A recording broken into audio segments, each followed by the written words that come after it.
Welcome everybody to Learning Module 5 over shock, bleeding, wounds, and bandaging. This is quite a long learning module. I'm going to give you 2 weeks in order to do it. You're looking at my view, not your view. I just want to give you an overall look at what's coming up. As always, you have your shock PowerPoint. You have your PowerPoint here. You also have class notes provided by the publisher. If you're not using those, those are a good resource to use and supplement to the PowerPoint in the books. Then we have a shock video. This guy should look familiar by now. Shock positioning.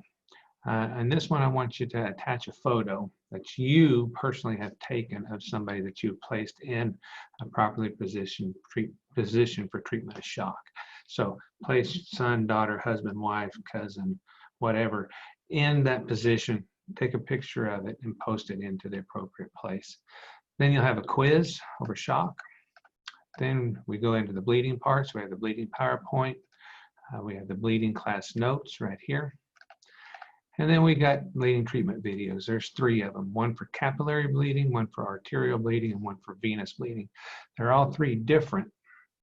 And some of them are worse than others, and I think you'll find out that arterial bleeding is the worst, one of the ones that that you'll have to deal with.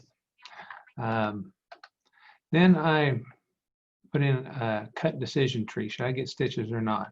This is something that we use at Carl Albert State College in our athletics for our baseball, softball, and cross country. It's a PDF. It's kind of hard to read right here, but click on the cut decision tree PDF and it'll open up larger, and it takes you through cuts and bleeding less than 8 hours old. Is the cut spurting or blood? If it's yes, then it takes you here. If it's no, then it takes you here, then you go here. So it's fairly self-explanatory. I always get questions, and I always question myself, should I get this stitches or not? For example, my boy is a senior in high school, just committed to play college not too long ago, was trying to learn how to drag bunt. And if you're not familiar with drag bunting, it says you start running and you stick the bat out and you bunt the ball. Well, he fouled it right in here to the corner of his eye.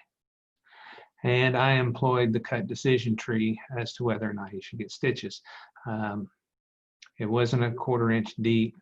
It wasn't a place that was easily closable, but he was not worried about the scar. In fact, he thought the scar would be cool, make him look tougher anyway. So anyway, that's just the cut decision tree. Next is bleeding pictures. What I want you to do is search the internet and post an actual picture, not a drawing, cartoon, anything like that, for each of the following: capillary bleeding, venous bleeding, arterial bleeding, a sign of internal bleeding, and proper management of external bleeding. And that one, make sure the picture has the first aid responder wearing gloves.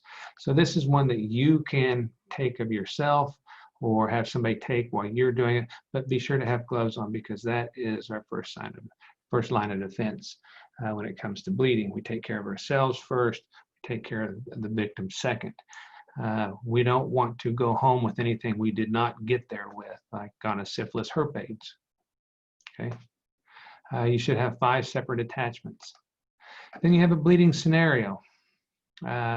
These answer the questions for the following scenario. You're riding a bicycle along a bike path, see a collision ahead involving 2 cyclists and a pedestrian.